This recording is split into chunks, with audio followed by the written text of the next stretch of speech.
Un site web complet en 10 minutes à peine. Ça paraît fou, non? Eh bien, c'est la promesse de la toute nouvelle mise à jour Claude Code 2.0. Aujourd'hui, on va décortiquer ensemble le premier test qu'un expert a fait pour voir si cette IA est vraiment à la hauteur. Et croyez-moi, les résultats, ils sont assez dingues.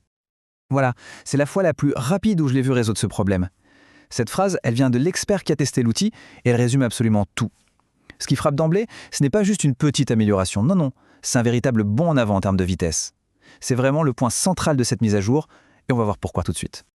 Alors, au programme aujourd'hui, on va d'abord jeter un œil aux nouveautés de Claude 2.0, ensuite on verra le test grandeur nature, la création d'un site web complet, puis on analysera les résultats, et vous verrez, c'est impressionnant, on parlera aussi d'un avantage majeur côté coût, et enfin, le verdict. C'est parti. Première étape donc, les nouveautés de Claude 2.0. Alors qu'est-ce qu'il y a de beau dans cette nouvelle version? Anthropic a ajouté quelques outils qui devraient, on va dire, vraiment plaire aux développeurs. Regardons ça ensemble. Concrètement, il y a 3 grosses nouveautés à retenir. D'abord, une extension native pour VS Code, l'éditeur de code bien connu. Ensuite, une nouvelle interface utilisateur, un peu plus fraîche.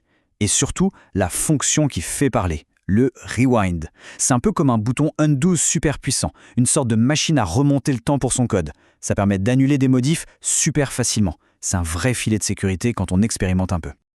Allez, on passe au cœur du sujet, le test. Et là, on ne parle pas de petites tâches isolées, non. L'idée, c'était vraiment de mettre l'IA à l'épreuve. Est-ce qu'elle est capable de gérer un projet entier de A à Z en partant de zéro? Et pour corser un peu les choses, l'instruction qui a été donnée à l'IA était volontairement floue, un peu confuse. Le but, c'était quoi?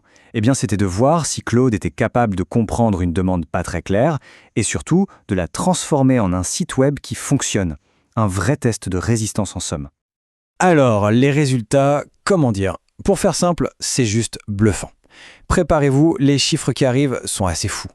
Premier chiffre, 632 secondes. Ça fait un tout petit peu plus de 10 minutes. 10 minutes pour construire le site web en entier. Il faut bien se rendre en compte, pour un humain, même un bon développeur, ça prendrait des heures, si ce serait des jours. Et ce n'est pas tout. Pendant ces 10 minutes, l'IA a généré 142 pages web. 142! On ne parle pas d'une simple page de présentation là, c'est un projet d'une ampleur vraiment considérable, le tout en un temps record.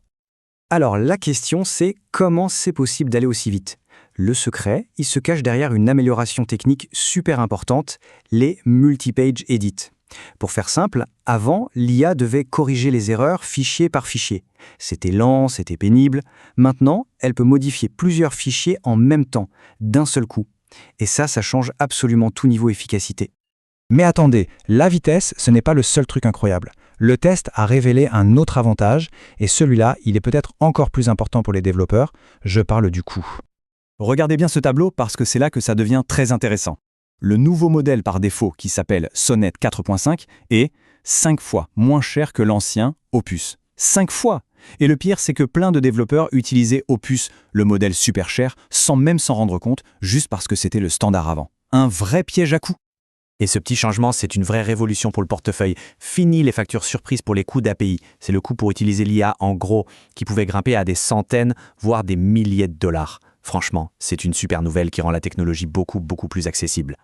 Bon, après tout ça, il est temps de faire le bilan. Verdict final sur ce Claude Code 2.0. Est-ce que c'est si parfait que ça en a l'air? Alors, les points forts, ils sont nombreux. On a un site web complet qui fonctionne parfaitement. Il gère même plusieurs langues, l'anglais et l'italien comme c'était demandé. Côté design, l'IA a même pris l'initiative de créer un thème ambre assez cohérent.